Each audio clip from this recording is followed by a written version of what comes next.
नमस्कार दोस्तों, स्वागत है आपका एक्सआईएस में। काफ़ी टाइम बाद मुलाकात हो रही है। आई थिंक बहुत सारे लोगों ने इससे मेरी कोई ऐसे लेक्चर में तो मुलाकात नहीं होगी। आप एक एक्सआईएस के टेलीग्राम चैनल पर कोई ना कोई पोस्ट पढ़ते रहते होंगे, या मैंने डाला या कोई और डाल रहा होगा, ठीक है। बट ऐसे लेक्चर में हो सकता है बहुत सारे लोगों से पहली बार मैं बात कर रहा हूँ, ठीक है। यूपीएससी का, यूपीपीसीएस का, जैसे कि यूपीपीसीएस या बीपीएससी के जितने भी स्टेट पीसीएस हैं, जहाँ पे अपना हमारा जो पीसीएस के बैचेस चल रहे थे, वहाँ पे भी मैंने कोई क्लास नहीं ली थी। बाकी और अच्छे-अच्छे टीचर्स ने ली थी। उन्होंने अभी यूपीएससी के इंटरव्यू भी दे रहे हैं अभी। कोई सीएपीएफ का इंटरव्यू दे रहा है, कोई बीपीएससी का इंटरव्यू दे चुका है, सेलेक्ट हो चुका है।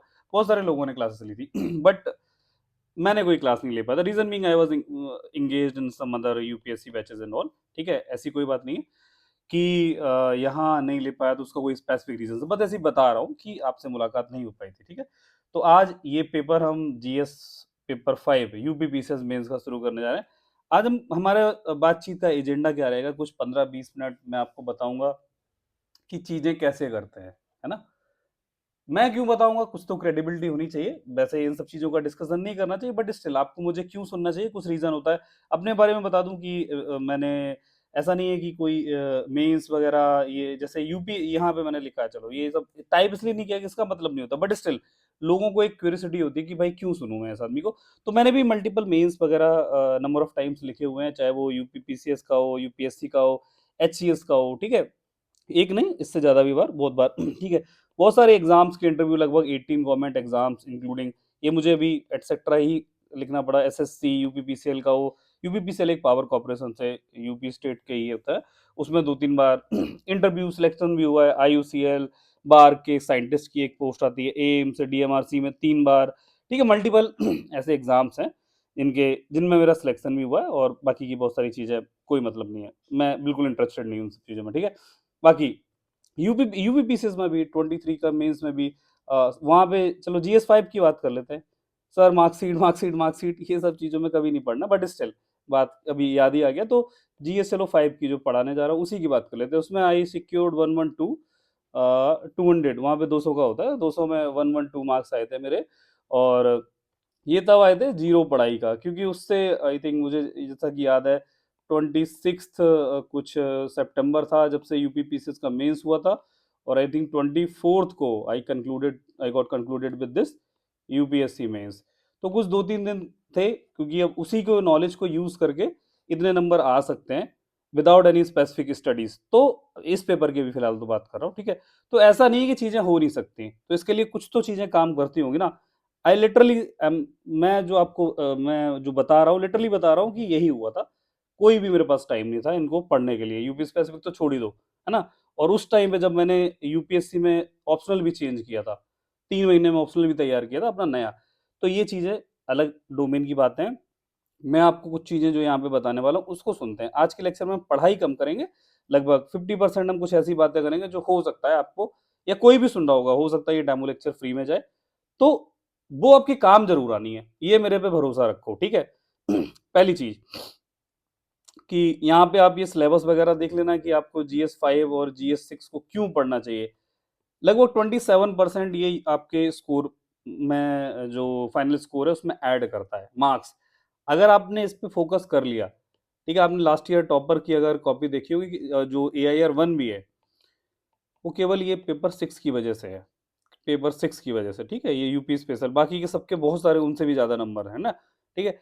तो ये फाइनल सिलेक्शन में काम होता है। अदर कैंडिडेट से आप एज ले सकते हो, स्टेट स्पेसिफिक चीज़ें होती हैं। इंडिया के हो सकता है केरला का कोई कैंडिडेट ना दे रहा हो, ठीक है?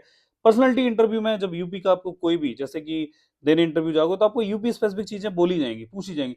तो जब आप यूपी की हिस्ट्री, ज्योग्राफी, पॉलिटी सब पढ़ ही रहे हो, सोशियो इकोनॉमिक इश्यूज़ पढ़ रहे हो, तो आपको काम आएगा, ठीक है? सुनते चलो, लग रहा है बोर लग रहा होगा, सर क्या ही ज्ञान दे रहे हो, बट सुनते चलो। अभी देखो कुछ आपकी ज्ञान की बातें इतनी ये खतरनाक मैं आपके लिए निकाल के लाया हूं, वही बताते हैं नंबर कैसे आते हैं उस पर चर्चा करेंगे, ठीक है। ओवरलैपिंग है अदर पेपर, जैसे जीएस 1 आप देखोगे ना, और जीएस 5, ठीक है, क्योंकि जीएस 1 मेरा यूपीएससी में बहुत स्ट्रॉन्ग था, अच्छा खासा था, ठीक है। हिस्ट्री मैंने यूपीएससी के बैचेस में उसके बाद भी पढ़ाई है, ठीक है, but history is not my favourite subject. But still उसकी नॉलेज को यूज करके जीएस 5 में भी अगर 115 के आसपास 112 नंबर आ सकते हैं 200 में।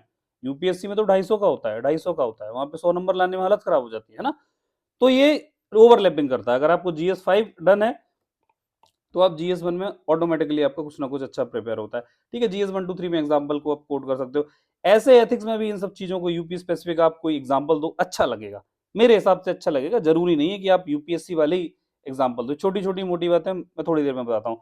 और करंट अफेयर की आप चीजें पढ़ोगे तो उसके एग्जाम्पल दे सकते हो। चलो, ये आप मैप निकाल लेना, ठीक है, इसको बनाने का तरीका सीख लेना। ठीक है, मुझे अभी याद नहीं है लास्ट मेंस में कैसे बनाता था, बट फिर भी देखो मैं कुछ ट्राई कर रहा हूँ। ऐसे करके कुछ बनाते थे, ऐसे ऐसे करके मैं एक बार ट्राई कर रहा हूँ। मुझे अभी एकदम से तो याद नहीं, but still let me try. पता नहीं बन पाता है मैप, ठीक है, ठीक ठाक बन गया ये। ठीक है, तो यूपी का मैप आप बनाना सीख लो, प्रैक्टिस कर लो, ये आपको काम आने वाला ही, करना ही है। ठीक है, उस पर कोई कोई शक नहीं है। इसको आप ये पीडीएफ एक्सआईएस के चैनल पे पढ़िए, जाके टेलीग्राम से डाउनलोड करके इसको प्रिंट कर लो, आउटलाइन में ही बनाना है। ठीक है, नाउ सिलेबस आप देख ही लेना। अब आते हैं मेन चीज पे। आप ये बताओ कि हम इस बैच में करने क्या वाले हैं। अरे ये तो सब जगह मटेरियल सेम ही पड़ा है, मोर और लेस 90% सेम ही पड़ा है मटेरियल है, सब लोग वही पढ़ रहे हैं, लेकिन सबके नंबर फिर क्यों नहीं आ रहे हैं। ठीक है, देखो अब ध्यान से सुनो, कहानी शुरू होती है अब। देखो, एक आंसर कैसे डिफरेंट बनता है, let it be GS5 only, GS5 only, जहां पे हम बात करें, जहां पे मैं आपको पढ़ाने वाला हूं। हो सकता है GS6 कोई कोई मैडम पढ़ाया कि जिन्होंने अभी यूपीएससी का इंटरव्यू वगैरह भी दिए हुए हैं, हो सकता है कोई सर पढ़ाया कि वो सेम फील्ड से, बट बेस्ट आदमी आपको पढ़ाने आएगा। ठीक है, तो ये GS5 में भी हम बात करते हैं कि आंसर कैसे डिफरेंट होता है किसी भी GS में। हर कोई आदमी सोचता है कि जब एग्जाम हॉल से आप बाहर निकलते हो, अगर आपने लखनऊ या प्रयागराज में यूपी पीसीएस का कहीं भी आपको सेंटर पड़ा होगा, आप जब एग्जाम सेंटर से बाहर निकले होगे, अगर जिसने नहीं दिया है तो उसके लिए भी जो आंसर राइटिंग अभी कर रहा है वो भी सुनो। आपको ये लगता है कि आपने बहुत अच्छा लिखा और आपको एक्सपेक्टेशन होती है कि अरे आदमी 10 में से आपको 6 नंबर अभी के अभी दे दे। किसी को आपको रिव्यू के लिए आप भेजते हो, अभी वॉइस इवैल्यूएशन प्रोग्राम में आते हैं जो रिव्यूज के लिए, तो लगता है कि आदमी को लगता है अरे सर तो अभी वाह वाह, मैडम तो मेरी वाह वाह करेंगे, लेकिन नंबर उसको मिलते हैं 2.5 divided by 10, divided by mean 10 में से 2.5 नंबर मिले, और उसका एकदम से मूड खराब हो जाता है। Exactly same happens when examiner sees your copy. जब आपको आंसर, क्योंकि आपकी हाई होप्स होती है, अरे मेरा तो पहला अटेम्प्ट में, ऐसे नहीं, जब 2 3 बार जब आप मेंस वगैरह या इंटरव्यू वगैरह देखा तो तब आपको पता चलता है सही आंसर और अच्छा आंसर में अंतर क्या होता है। ठीक है, जबकि देखा जाए तो हर किसी के पास भाई सेम कंटेंट है ना। हो सकता है ये भी जो हम बहुत बेहतरीन कंटेंट बनाने का ट्राई कर रहे हैं, है ना, अभी तो ये मैं सेटिस्फाइड नहीं हूँ, ये वाला जो कंटेंट आज की क्लास में रहेगा इससे भी बेहतरीन हो सकता है, इसको भी मॉडिफाई करके आपको मिले, है ना। सो हर कोई सेम कंटेंट पढ़ रहा है, हर कोई किताबें पढ़ रहा है, लेकिन सबका क्यों नहीं हो रहा है, लिमिटेड लोगों का क्यों हो रहा है? भाई वो सेम कंटेंट नहीं है, नहीं है, ये सत्य है। तो पहली चीज लर्निंग जो मैं आपको बता रहा हूं, जो हम लोग भी सिखाएंगे आपको, content is the king. Content king है, सब लोग बोलते हैं अरे कंटेंट किंग है क्या है, बहुत सारी चीजें होती हैं, जैसे कि आपको कंटेंट किंग क्या है, जैसे कोई टॉपर होता है, टॉपर, उसका कंटेंट क्या होता है, मैं आपको एग्जांपल से दिखा रहा हूं, देखो समझो, सपोज, सुनते चलो, ऐसा ना सुना अरे पढ़ाने लगो मेरा सिलेबस छूट रहा है, ये बहुत ज्यादा चीजें हैं, बहुत ज्यादा चीजें हैं। कोई भी आपको अगर एक एक पेड़ को काटना है ना, वो तो आपको बोला जाए कि अरे सीधे अटैक करने लगो, आप उल्टी कुल्हाड़ी चला रहे हो उस पे, अरे कट ही नहीं रहा पेड़, अरे थोड़ा रुको, समझो कि भाई इसको कुल्हाड़ी को सीधा करने का है ना, तो वो मैं सीधा करना पहले आपको सिखा रहा हूँ, फिर हम आगे तो पढ़ेंगे, हमें पता है, हमें पता है, पहले वेपन्स ले लो ना वॉर को लड़ने के लिए। ठीक है, चलो, चलो कोई एग्जांपल लेते हैं तो एक एग्जांपल में चलो ऐसे ही बता रहा हूँ। Suppose there is a topic climate change, ठीक है, suppose there is a topic जो ग्लेशियल मेल्ट, ग्लेशियल मेल्ट, समझ रहे हो ना, ग्लेशियल मेल्ट भी जो जो ग्लेशियर्स हैं जो वो बचा रहे हैं बच्चों के लिए, जो फ्यूचर के बच्चों के लिए, जिन लोगों के लिए, जनरेशन के लिए, वो वाले ग्लेशियर। ठीक है, चलो क्लाइमेट चेंज पे क्वेश्चन आ गया, एंड द एग्जामिनर सेज कि with respect to the negative effects of climate change, ठीक है, ग्लोबल इम्पैक्ट बताओ क्या होगा। ठीक है, अब ये समझ लो मैं क्या लिखना चाह रहा हूँ। अब आप देखो, एक नॉर्मल एवरेज कैंडिडेट जो अपने आप को वाह वाह सोचता है, मैं तो बहुत बढ़िया लिख के आया, ठीक है, डिफरेंस कहाँ है? कंटेंट इज द किंग को मैं पहले पॉइंट को डिफरेंशिएट कर रहा हूं, जहां पे हम आपके लिए काम कर रहे हैं कि कंटेंट आपको बना के देंगे और पढ़ाएंगे भी, रटवाएंगे। ठीक है, वहां पे बात एक एवरेज कैंडिडेट है और एक जो टॉपर है उसका डिफरेंस क्या है? ये टॉपर होता है ना, हर हर आंसर में 1 नंबर प्लस लेके जाता है, आप 1 नंबर कम लेके जाते हो, आपका मतलब एक जनरल कैंडिडेट। ठीक है, वो क्या लिखेगा, चलो क्लाइमेट चेंज के दुष्प्रभाव है, क्लाइमेट चेंज के निगेटिव इम्पैक्ट्स पूछा गया है कि ग्लोबल इम्पैक्ट क्या है, वो लिखेगा कि भैया देखो क्या है कि मरीन लाइफ पे डिफरेंसेस पड़ जाते हैं, मरीन लाइफ अफेक्ट होती है, सी फूड नहीं मिल पाता है, ये वो। दूसरा, कोरल ब्लीचिंग होने लगती है। अरे क्या बहुत अच्छा पॉइंट लिखा सर, क्या अच्छा पॉइंट लिखा, तगड़ा पॉइंट लिखा है, हैवी वाला पॉइंट है। सुनते चलो सुनते चलो, ठीक है।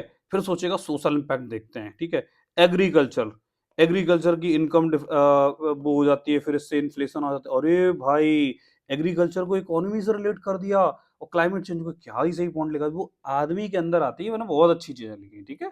ठीक है, बाढ़ आ गई, फ्लडिंग आ गई, ठीक है, क्लाइमेट चेंज से ग्लेशियर मेल्ट हो गया, उससे नदी का जो कोर्सेज चेंज हो गया, हो गई। समझ में आ रहा है ना? अब टॉपर सुनो, टॉपर ये सब चीज लिखेगा, ठीक है। ये सब चीज लिखेगा यहाँ पे तीसरे चौथे पांचवें छठवें नंबर पे, ठीक है। 10 पॉइंट लिखने का तो स्टार्टिंग के 3 पॉइंट डालेगा गोल्ड। देख के जो पढ़ रहा हो एग्जामिनर वो हिल जाएगी, क्या बात है, क्या बात है भाई, क्या। चलो एक पॉइंट मैं बता रहा हूँ यहाँ पे, टॉपर्स की बातें बता रहा हूँ, देखो। वो लिखेगा क्लाइमेट चेंज के इफेक्ट चल रहे हैं, लिखेगा कि शिफ्टिंग ऑफ, सुनो, शिफ्टिंग ऑफ, ठीक है, EEZ of countries and here why causing economic, economic disputes या इंटरनेशनल इकोनॉमिक डिस्प्यूट्स। क्या है भाई, वो तो समझ में ही नहीं आ रहा क्या है। अब ये इसका मतलब क्या है कि जो जिसको ज्ञान होगा वो समझ जाएगा कि भैया मतलब और एक्सप्लेन कर देगा थोड़ा बहुत। जैसे क्लाइमेट चेंज हुआ, ग्लेशियल मेल्ट हुआ, ठीक है, जैसे इसने ऐसे लिख देगा ग्लेशियल मेल्ट हुआ, ठीक है। रिवर्स का जो ओशियन, ये चलो, ocean sir, ocean level, ocean water level rises, ठीक है। अब इससे क्या हो जाएगा, ओशियन लेवल बढ़ेगा, ठीक है। तो आपने देखा है ना कि बेसलाइन क्या होती है, जैसे कि कोई भी ओशियन है, सब इंडिया का ही है, इंडिया है, इंडियन ओशियन की मतलब कोस्ट लाइन और आगे हो गई यहाँ पे, ठीक है, यहाँ पे, ठीक है, क्योंकि पानी बढ़ गया तो अंदर तक और गया, क्या बेसलाइन चेंज हो गई। और यहाँ पे एक्सक्लूसिव इकोनॉमिक जोन होता है ना, ये तो भाई ये भी चेंज हो जाएगा ना, क्योंकि बेसलाइन से नापते हैं हम, ये चेंज हो गया, यहाँ हो गया, लेकिन इंडिया का यहाँ तक था। अब यहाँ पे एक्सक्लूसिव राइट है इंडिया के पास, जो जैसे पॉलीमेटालिक नोड्यूल्स होते हैं, है ना, जो मिनरल्स हैं, मान लो जो खनिज लवण हिंदी में बोलो, नीचे से निकालते हैं ओशन के नीचे से, है ना। तो ये चेंज हो गया, तो अब पाकिस्तान मान लो यहाँ दूसरी कंट्री थी, उसका लगने लगा। अब वो कहेगा ये मेरी लाइन है, वो कहेगा मेरी लाइन, लड़ाई हो गई ना। क्लाइमेट चेंज कर दे रहा, तो आपको इतना एक्सप्लेन नहीं करना है, मैं आपको समझा रहा हूँ, ठीक है। ये पॉइंट जैसे ही पढ़ेगा वो कहेगा यार क्या ही लिखा है इस आदमी ने, क्या सोचा है। मतलब कि EEZ exclusive economic zone shift हो गया, है ना। ये अंतर होता है कि that is why I am saying this point, content is king. जो 99% जनता है ना, 90% बोलो, वो वही घिसा पिटा जो मार्केट में कंटेंट पीडीएफ घूम रही है, मेहनत तो कुछ करेगा नहीं। मेहनत क्यों नहीं करेगा, जैसे कि यूपी गवर्नमेंट का है, यूपी गवर्नमेंट का एक विजन डॉक्यूमेंट है एसडीजी पे, ठीक है। एसडीजी नीति आयोग भी निकालता है, तो यूपी गवर्नमेंट का एक विजन डॉक्यूमेंट है 2030 का, है ना, कि सस्टेनेबल डेवलपमेंट गोल्स पे। अब उसमें जितने भी 17 सस्टेनेबल डेवलपमेंट गोल्स है ना, उन पे सबके उनकी क्या क्या पॉलिसीज है, क्या थॉट प्रोसेस है। आदमी ये पढ़ेगा ना, इसको समराइज करेगा और समझेगा कि भाई क्या है ये सब, वो जो लिखेगा कोट करेगा according to vision document of UP this this लिखेगा, हिल जाएगा एग्जामिनर पढ़ने वाला। और नॉर्मल जनता क्या कर रही है, वही 8-10 पीडीएफ जो मार्केट में घूम रही है, इससे पढ़ेंगे इससे पढ़ेंगे, मेहनत करनी नहीं है ना, ठीक है। हम वैसे हम यहाँ पे करके दे रहे हैं, लेकिन खुद से करनी नहीं है। तो वो बंदे का हर आंसर में +1 होगा। और ऐसा अगर +1 एक एक आंसर में मिलता चला गया, तो हर एक आंसर मिलेगा तो +20 मार्क्स हो जाएंगे। और ऐसे 4 जीएस के पेपर में भी आपने +20 एक में कर दिए तो 80 नंबर तो ये हो गए। दो इनमें भी कर लिए तो 20-20, तो 120 मार्क्स आप एक्स्ट्रा हो। तो यही डिफरेंस है, जिसके 700 मार्क्स आएंगे जो कट ऑफ के आसपास टहल रहा होगा, और एक के आएंगे 820 मार्क्स, ही इज गिन, उसकी रैंक आएगी भाई। समझ में आ गया, समझ में आ गया, ठीक है। सो कंटेंट इज किंग, कैसे करना वो हम बताएंगे, ठीक है। बहुत सारी वेबसाइट का डेटा पॉलिसीज ये सब हम निकाल निकाल के लाएंगे, ठीक है। ये मैंने आपको क्लाइमेट चेंज का एक एग्जांपल बता दिया, 50 एग्जांपल मैं अभी आपको बता दूं, टॉपर्स की कॉपी खोल के बता दूं, बट वो पर्पज नहीं, क्योंकि हमारे पास टाइम भी कम है ना, थोड़ा फास्ट मैनर में करना है। सेकंड लर्निंग है कि आंसर को कैसे लिखते हैं। हम आपको डेली एक आंसर राइटिंग का एक जो लास्ट में लेक्चर के एंड में एक कोई ना कोई आंसर राइटिंग की कोई ना कोई बड़ी टिप देके जाऊंगा मैं।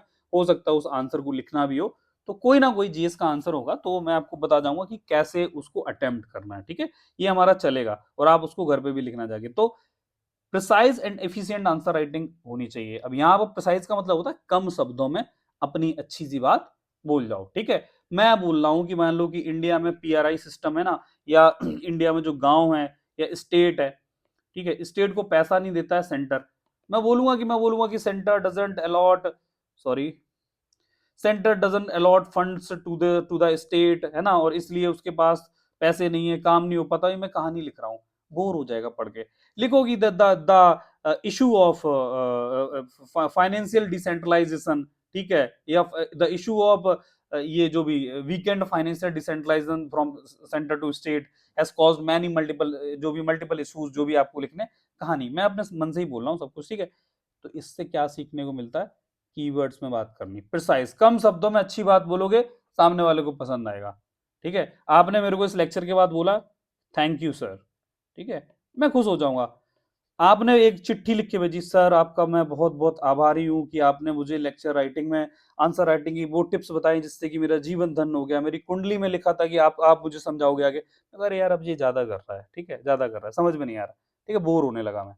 तो this is good, thank you sir, thank you sir, बात बात खत्म। तो फ्रेजेस में बात करो, तो जैसे कि मैं आपको सिखाऊंगा, जैसे कि ये है, अब जैसे ये है, अभी मैं आंसर राइटिंग आपको सिखाऊंगा, ये कीवर्ड्स रटवाऊंगा आपको कि कहां पे कैसे, जब भी आपको कोई थॉट आ रहा है, एक पॉइंट आ रहा है लिखने का, थिंक इन द कीवर्ड, ठीक है, right in the keyword, practice in the keyword. This is the simple ideology of answer writing, ठीक है। वो आपको दिखना चाहिए, दिखना चाहिए कि न्यूज़पेपर में चमक के आता है ना वो हेडलाइंस, वो दिखता है ये, कि तो वो दिखना चाहिए कि अरे यार आपने बहुत स्कॉलरली राइटिंग लिखी, ठीक है। नेक्स्ट पॉइंट आंसर राइटिंग का क्या है, जो हम अब, या और अच्छे आंसर का, अच्छे कंटेंट की चीजें क्या होती है हम बात करेंगे। आप एग्जामिनर के पॉइंट ऑफ व्यू से सोचो, एक एग्जामिनर है, 60 साल का आदमी है, ठीक है, परेशान होके आ रहा है, घर से चाय नहीं मिली, सुबह सुबह आ रहा है यहाँ पे कॉपी चेक करने।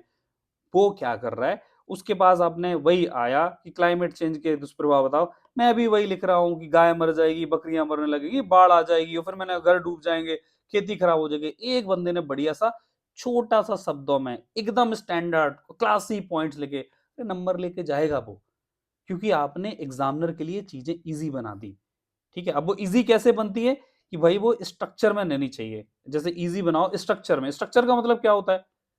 स्ट्रक्चर का, आपको एक घर बनाना है, आपने बोला कि भाई आपने, जैसे ही घर है, ये आपका ये इंट्रेंस है, ठीक है, इंट्रेंस में जैसे ही घुस रहा है, सामने किचन है और उसके बगल में वॉशरूम है, और सामने वाले आदमी को दिख रहा है ये किचन है वॉशरूम है। गलती से होगा कि आपके घर में जाना था, ये गेट था, ठीक है, सोचा कि नहीं ये गेट होगा, तीनों में दरवाजे लगे हैं घर के इंट्रेंस पे, तो इसमें घुसा, जैसे ही घुसा तो इसको, इसने तो बंद था, इसको नहीं, वो कंफ्यूज हो, वो सोचा बीच वाला हो, इसमें गया तो किचन दिख गई, सोचा क्या है, दरवाजे पे कौन किचन बनाता है।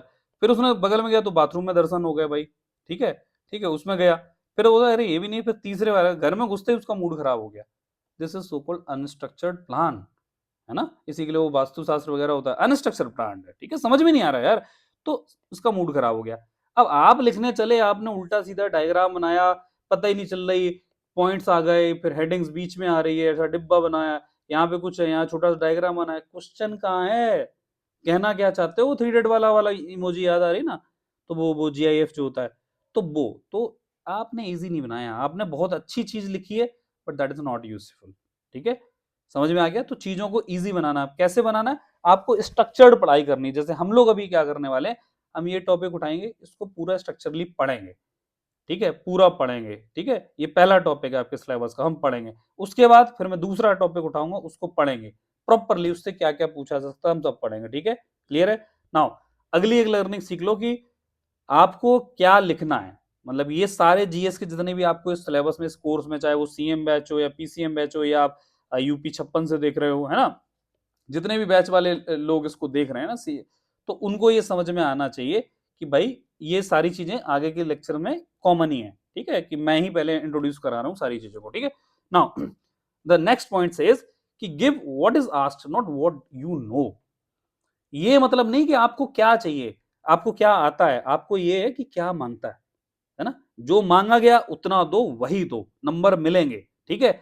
डिमांड को हिट करना, ये आपको, जब भी मैं आपको कोई लेक्चर दे रहा हूं, या आपको ये कुछ भी एक्स वाई जेड पढ़ा रहा हूं, आपको सोचो कि मुझे इस चीज को तोड़ मरोड़ के उस डिमांड में कैसे फिट करना है। वो मम्मी वाला अपना, घर पे जो मदर्स होती है ना, मदर्स होती हैं, मदर्स को आप कुछ भी दे दो, आपके घर में मेहमान आ गए और घर में कुछ नहीं रहा, अब मार्केट में सारा मार्केट बंद है, कोविड है, बट ये जो मेहमान आया भूखा नहीं जाएगा, मम्मी के पास जितने भी आपके मदर के पास इंग्रेडिएंट होंगे, ठीक है, वो सब मिक्स करके कुछ ना कुछ ऐसी नई डिश बना देगी ना, जो आदमी कहेगा वाह वाह क्या बात है। तो इसको कहते हैं फिट करना, जो आपके पास माल है, कंटेंट है, उसको फिट करना सीखो, ठीक है, तो वो डिमांड को हिट करना, जो पूछा गया है उसमें कैसे भी हिट करके तो अपने माल को फिट करके निकल जाओ। क्लियर है? मतलब कि कहने का मतलब ये है कि जैसे कोई ऐसी रेसिपी नहीं हो तो जो पसंद नहीं आती। अब जैसे मुझे है, मुझे दाल रोटी खानी है, क्लियर है, मुझे दाल रोटी से ही पेट भरता है, this is my favourite thing. अब मैं आपके घर के, आप जबरदस्ती का मुझे मशरूम खिला रहे हो, ठीक है, कितना भी अच्छा बना रहा है, आपने अपने बड़े से बड़े शेफ को बुलाया, मुझे नहीं पसंद, ठीक है, मुझे दाल रोटी ही खानी थी, वही मैंने आपको बोला था, यही मांगा था। आपने नहीं बोला कि सर मेरे पास, मैं रेस्टोरेंट में गया, बोला कि नहीं मशरूम बहुत अच्छा है। अरे मुझे खानी नहीं है, कितना भी अच्छा बना रहा है, वो 500 रुपए की होगी, मुझे आप 10 रुपए में दे रहे हो, नहीं खाना है मुझे। नंबर मिलेंगे अगर आपने दाल रोटी मांगी थी, दाल रोटी दे रहे हो, बस दैट्स इट। ठीक है, समझ में आ रहा है? डिमांड को हिट करना सीखो, ठीक है, डिमांड को। क्वेश्चन आपसे पूछा गया है कि एग्जाम में एग्जामिनर ने आपसे क्वेश्चन पूछा कि भाई ये बताओ कि गांधी जी, चलो एक क्वेश्चन मैं ही बनाता हूँ ऐसे रैंडम, ठीक है, कि सपोज हाउ गांधी जी, अगर आप कोई पीसीएस और कोई भी बीपीएससी वगैरह देख रहे हो उसको सुन लेना, जो तरीके बता रहा हूँ, ठीक है। How Gandhi ji is role in NCM, ठीक है, helped helped in the successful, या जो भी लॉन्चिंग ऑफ सीडीएम, ठीक है, कुछ भी कहानी बता रहा हूँ, ठीक है। मतलब गांधी जी का रोल एनसीएम में जो था वो कैसे हेल्पफुल रहा कि सक्सेसफुल कन्वर्जन ऑफ या successful event of civil disobedience movement, ठीक है, 1930s में, ठीक है, ईयर भी लिखा है, ये 1920 में हुआ था अपना नॉन कोऑपरेशन मूवमेंट। अब पूछा गया हाउ, कैसे ये हेल्प किया, तो मतलब ये गांधी जी ने वहां पे कुछ सत्याग्रह वगैरह चलाए होंगे, वो टेक्निक्स यहाँ पे हेल्पफुल कहते हैं। आपने आंसर लिखा, बहुत अच्छा कंटेंट लिखा, गांधी जी ने एनसीएम को 1920 में लॉन्च किया, वो साउथ अफ्रीका से कुछ सीख के आए थे, सत्याग्रह की टेक्निक ये ना, एनसीएम में वो मौलाना अली ब्रदर्स और ये सब कुछ थे, ठीक है। फिर चौरी चौरा इंसिडेंट हो गया था, उसलिए फिर स्वराज पार्टी बन गई 1922 में, ठीक है। चित्ररंजन सीआर दास थे ना, मैं भूल गया, सीआर दास और मोतीलाल नेहरू ये सब थे, ठीक है। यहाँ पे फिर वो दो लोगों में जो सूरत स्प्लिट के बाद की चीजें हुई थी 1916 में, वो सही हो गई, ये सब चीजें, बहुत फैक्ट दे दिए आपने, बहुत तगड़ा लिखा। भाई ये कहाँ गया, ये पूछा गया था आपसे कुछ, कुछ भी पूछा गया था, लेकिन आप फ्लो फ्लो में बोलते जा रहे हो, लिखते जा रहे हो, कुछ भी लिखते जा रहे हो। आपको क्योंकि यहाँ पे चमक गया क्या, एनसीएम लिखा है, गांधी जी लिखा, अब गांधी जी पे आपने लिख दिया उनका 1969 में ये हुआ था, कस्तूरबा बाई उनकी वाइफ थी, एक दिन वो कॉफी जो सीसीडी में गए थे, ठीक है, कैफे कॉफी कैफे में गए थे, ठीक है, और सीसीडी में कॉफी के लिए कस्तूरबा गांधी को ले गए थे, उनका फिर सन का बर्थडे था, कहानी लिखे पड़े हो, कोई मतलब नहीं, नंबर नहीं मिलेंगे आपको। पूछा गया था गांधी जी की जो चीजें एनसीएम हुई थी वो सीडीएम में कैसे, तो बस गांधी जी ने टूल्स ये यूज करे, और अगली हेडिंग आपकी होनी चाहिए how these tools helped the successful conversion of CDM, फिर उसमें पॉइंटर लिखो, तो ये पॉइंटर सब रेलेवेंट, यहाँ पे नंबर मिलेगा। ये आप क्या दे रहे थे उसको, शाही पनीर खिला रहे थे, जबकि उस आदमी को चाहिए था दाल रोटी, ठीक है। कितना भी अच्छा लिख दो, कितना भी बढ़िया सही सारे फैक्ट्स लिखो, नो यूज, नथिंग, आपको नंबर मिलेगा 1.5 आउट ऑफ 10। क्लियर है? सिंपल, वो भी इंक के मिल जाएंगे, स्याही के नंबर मिलेगा, मूड खराब हुआ तो वो भी नहीं देगा, इसीलिए नंबर नहीं आता, ठीक है। अनस्ट्रक्चर्ड प्लान क्या होता है वो क्या होता है मैं आपको बताना चाहता हूँ। अनस्ट्रक्चर्ड प्लान जो भी जीएस 1 2 3 4 5 6 सब में, चाहे वो एथिक्स हो, जीएस 1 हो, जितने भी बैचेस चल रहेंगे अपने, जितने भी कोर्सेज होंगे, जितने भी आपको जीएस के पेपर कराए जाएंगे, सब में सेम चीज कॉमन रहेगी जो मैं आज आपको बताने वाला हूँ। अनस्ट्रक्चर प्लान करोगे कोई मतलब नहीं है। फॉर एग्जाम्पल, मैंने अपना जब एक ऑप्शनल चेंज किया था यूपीएससी के 2023 वाले में, उससे पहले मैं इंजीनियरिंग के ऑप्शनल से मेंस देता था, उसके बाद फिर मैंने चेंज किया ऑप्शनल, और उसको प्रीलिम्स के बाद 3 महीने में तैयार किया, ठीक है। एक सर थे, नाम नहीं ले रहा हूँ, he is very knowledgeable person, मैं उनको दिल से अप्रिशिएट करता हूँ, ठीक है। तो जो वो पढ़ाते थे ना, वो पढ़ाते पढ़ाते खो जाते थे मैं कहाँ पढ़ा रहा हूँ, और जो पढ़ा रहा हूँ उसकी उसकी हेडिंग ये आ गई, फिर ये आ गया, एग्जाम्पल किसका चल रहा है, ऐसे कोई स्ट्रक्चर ही नहीं है, सब समझ में सब आ रहा है, सब समझ में आ रहा है। अब बच्चा जो सोचता था लिखूं क्या मैं, लिखूं क्या, कहाँ से लिखूं, और क्वेश्चन आ गया एग्जाम में, उसको पता ही नहीं शुरू कैसे करना है। नॉलेज सर ने बहुत दी, लेकिन नॉलेज को ना एक स्ट्रक्चर्ड वे में नहीं दी। उन्होंने मोती ऐसे ही हाथ में जो पर्ल्स होते हैं पकड़ा दिए आपके हाथ में, इसको अगर एक स्ट्रक्चर में ऐसे से पिरो के देते ना धागे में, तो ये माला बन जाती, समझे, बट उन्होंने दे दी, यूजफुल नहीं। आप कहाँ, आप अपने गले में पहन सकते हो इन मोतियों को, चिपका लो, टेप ले लो या फेविक्विक ले लो, अपने गर्दन में चिपका लो, ऐसे ऐसे हो जाएगा, माथे पे लगा लो बिंदी जैसा, कुछ यूज है नहीं है, ठीक है। तो एक स्ट्रक्चर्ड प्लान का मतलब यही होता है कि आपको स्ट्रक्चरली पढ़ना भी चाहिए। तो जो हम लोग प्लान फॉलो करने वाले हैं वो एक स्ट्रक्चर्ड वे में रहेगा कि भाई कहाँ पे क्या कैसे करना है, कब आपको आंसर राइटिंग करनी है, कब आपको वेपन्स कहाँ पे मैप बनाना है, ये सब चीजें हम बताएंगे लेक्चर्स में, ठीक है। ओवरऑल अगर आपको एक अपॉर्चुनिटी मिली है मेंस लिखने को, तो केवल एक उसको टैग लेने के लिए नहीं जाना है दोस्तों, ठीक है, कि मुझे एक टैग हो गया कि मैं मेंस रिटन हूँ, मेंस लिख के आ गया। अगर आपको अपॉर्चुनिटी मिली है, आप कुछ सक्सेसफुल लोगों में हो, 15,000 या 10,000 जितने भी लोग हैं, तो उसको देने जाओ एक रैंक के लिए, न कि केवल एक टैग लेने के लिए, अरे यार अब तो अगले मेंस में देखेंगे। No, it is not that useful कि अगर आप सोचो कि अपॉर्चुनिटी को ऐसे ही बिना यूज किए निकाल दोगे, ठीक है, तो ये सब बेकार है, ठीक है। समझ में आ गया? शुरू करें हम, ठीक है। ठीक है, हो गई अपनी कहानी, अच्छे से समझ में आ गया। अब देखो शुरुआत करते हैं हम पहला टॉपिक। ऑब्वियस सी बात है, आधे घंटे ये कहानी हुई तो हम आधे घंटे ही पढ़ पाएंगे। अपना लेक्चर रहेगा, सुबह को रिकॉर्ड होगा, शाम को आपको अपलोड हो जाएगा। लाइव क्लास इसलिए नहीं है क्योंकि क्वेश्चन एंड आंसर होंगे, 3 घंटे की क्लास होगी, कोई मतलब नहीं है, वर्थ नहीं है। अभी आप अपने पेज पे देख लो, 2x पे देखना है, जब मन करना है, रात को लेटे लेटे देखना है, सुबह सो के उठ के देखना है, नहाते हुए खाते हुए, जैसे भी देखना देखो, ठीक है। चलो, तो सिलेबस का पहला पॉइंट है history, civilisation, culture, ancient cities of Uttar Pradesh. Let us take that syllabus back once again. Let us see this syllabus that the first topic says it is history, civilization, culture, ancient cities of UP. अब history का मतलब ये नहीं कि सब कुछ आप पढ़ने लगो, अगर सब कुछ होता तो फिर ये मॉडर्न इंडिया का यहाँ पे ना लिख रहा होगा, ठीक है। तो आपको मोटा मोटी वो एंशिएंट और मीडिएवल की थोड़ी थोड़ी कहानी आप पढ़ लो, ठीक है। कल्चर देख लो उसका क्या है, हिस्ट्री का कल्चर क्या है, और एंशिएंट सिटीज, इनसे ये क्वेश्चन आ जाएगा। मोस्ट प्रोबेबली क्वेश्चन आएगा यहाँ से या यहाँ से, ठीक है। जैसे इंडस वैली सिविलाइजेशन और वो सब कुछ से एक पूछ लिया जाएगा, साइट्स बताओ, बस यही कुछ है, ठीक है। चलो, तो इस टॉपिक की बात करते हैं हम। देखो ध्यान से सुनना, आपको अगर लग रहा है कि इसके नोट्स आपको अपलोड होके मिल ही जाएंगे, आपको जो भी फोल्डर है, ठीक है, उसमें मिल जाएंगे, तो समझना आप, ठीक है। उसमें लिखते चलना जो भी एक्स्ट्रा चीजें आपको लिखनी है। उत्तर प्रदेश के बारे में, हिस्ट्री के बारे में थोड़ा समझते हैं कि इसको टाइमलेस सिविलाइजेशन का हब बोलते हैं। सिविलाइजेशन का मतलब, सिविलाइजेशनल हब की मींस बहुत सारी सिविलाइजेशन का एक मिक्सचर रहा है।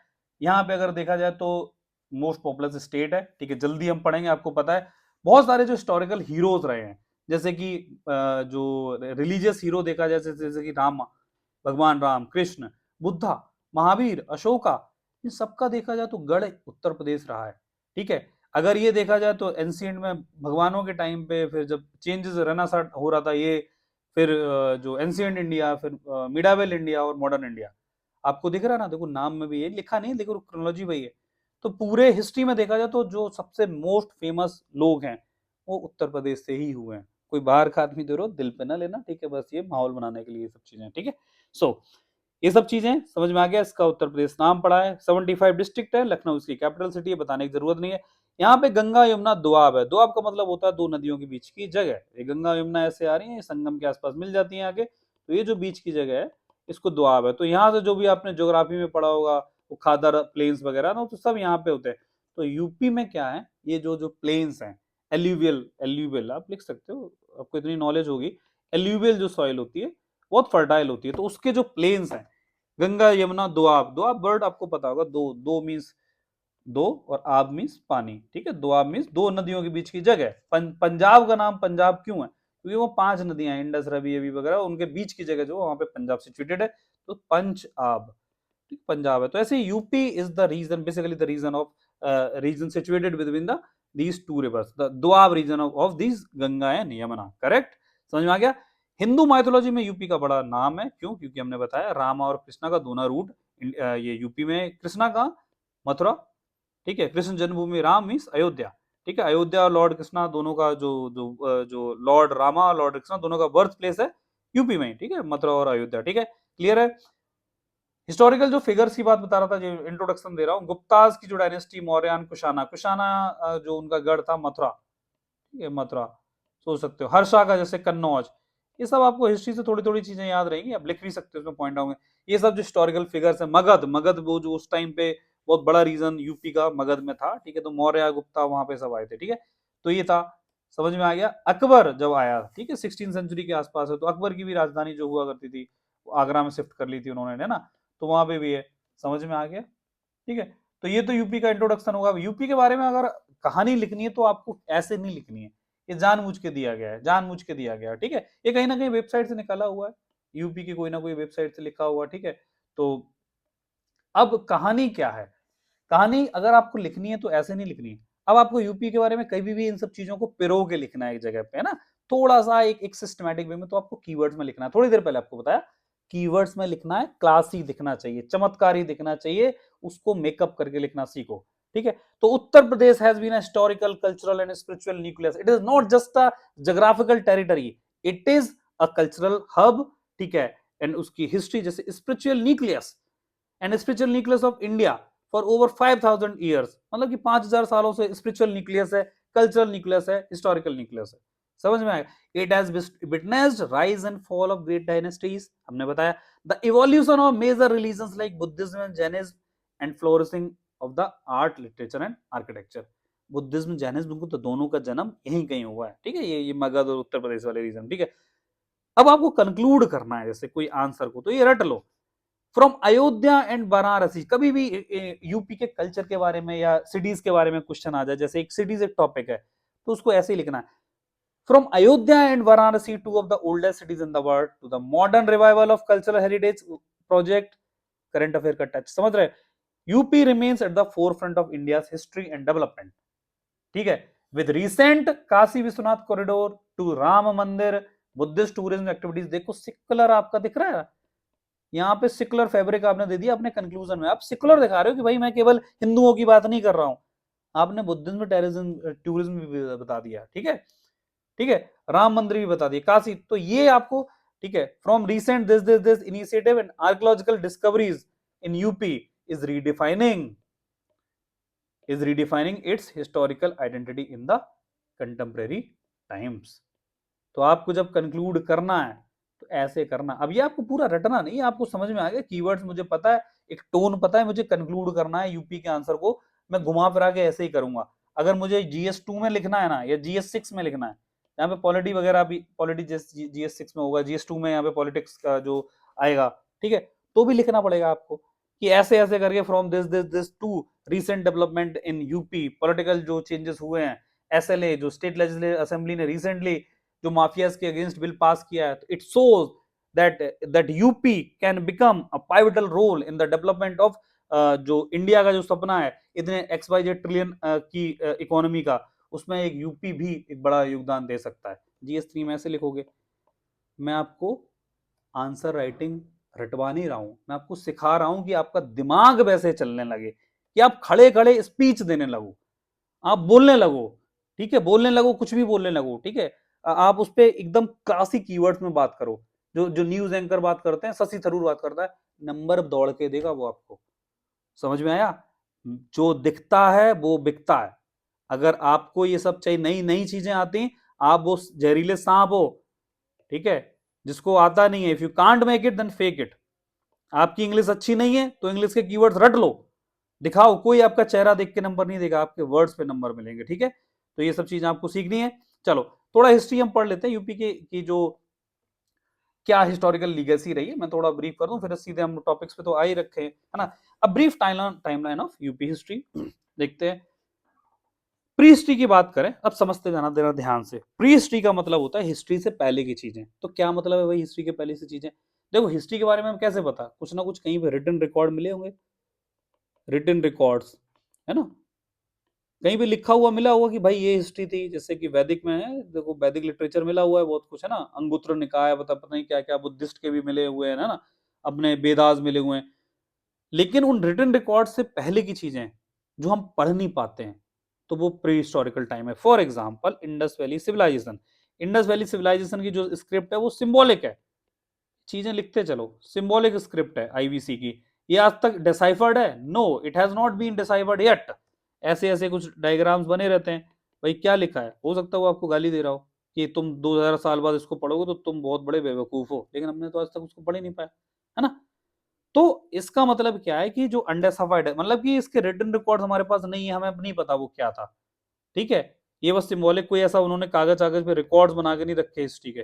तो ये IBC क्या है, प्री हिस्टोरिकल पीरियड है, ठीक है। तो उस टाइम पे भी प्रतापगढ़ जैसी जगह, तो आप देखोगे यूपी में ज्यादातर चीजें एंशियंट की जो, वो आपको कहाँ मिलेंगी, नक्शे में मैं आपको दिखा दे रहा हूँ, एक नक्शा कहाँ गया, इस रीजन को फोकस करना, ठीक है। ये क्या हुआ, ये वाला रीजन, ठीक है। इस रीजन को फोकस करना है, प्रतापगढ़, इलाहाबाद और ये सोनभद्र डिस्ट्रिक्ट वगैरह ना, यहाँ पे वो सारी चीजें आपको प्री हिस्टोरिक या पेलियोलिथिक वाली मिलेंगी। रीजन मैं बताता हूँ क्यों, ठीक है? आप रीजन भी कोट करोगे ना तो उसको अच्छा लगेगा। प्रतापगढ़ में ये सब चीजें मिली है, जहाँ पे एक जगह पड़ती है बेलन वैली, ठीक है? वेलन वैली, याद रखो, ठीक है?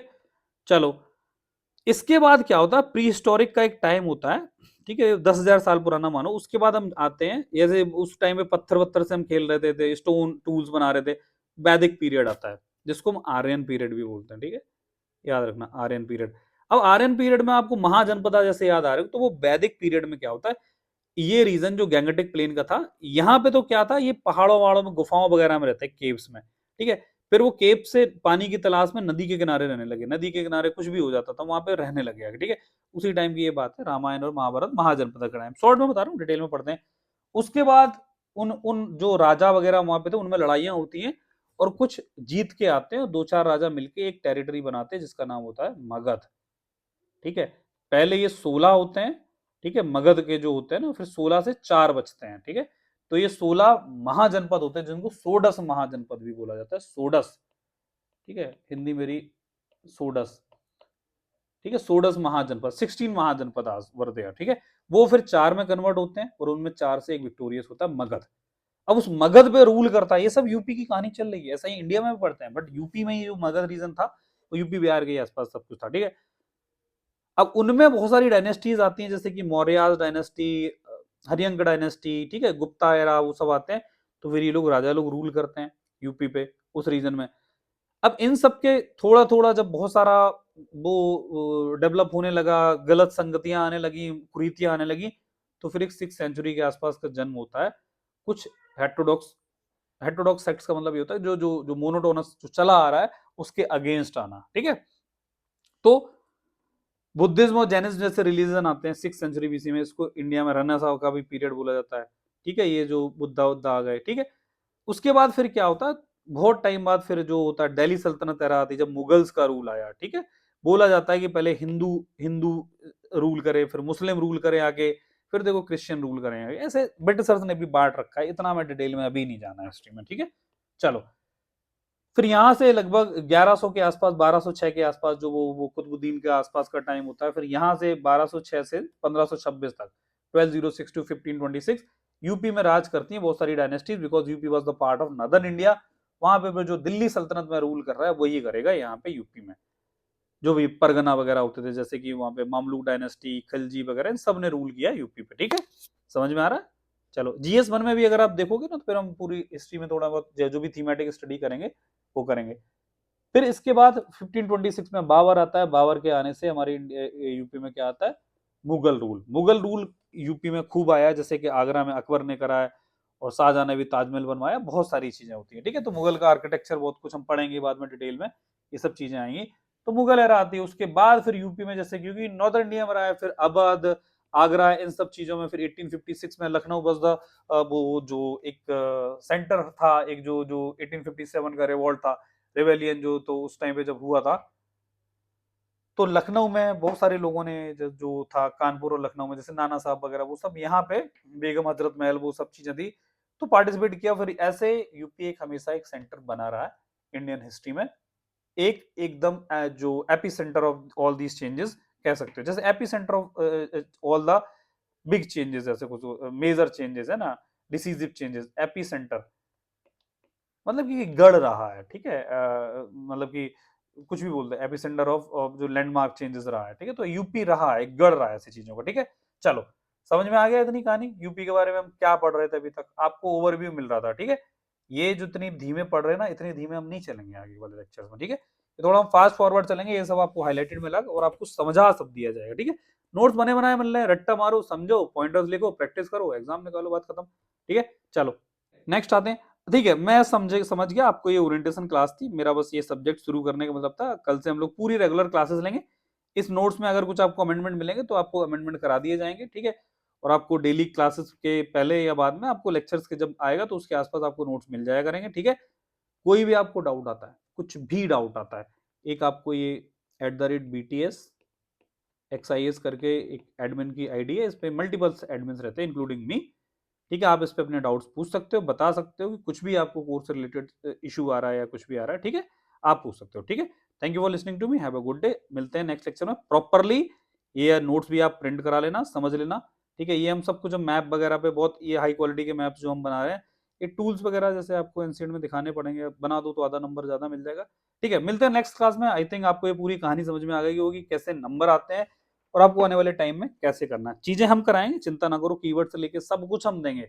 और कीवर्ड्स ऐसा नहीं है कि हमने कुछ भी करके दे दिए, उनपे बहुत काम किया है, ठीक है। मिलते हैं नेक्स्ट सेक्शन में। Thank you for listening to me, have a good day.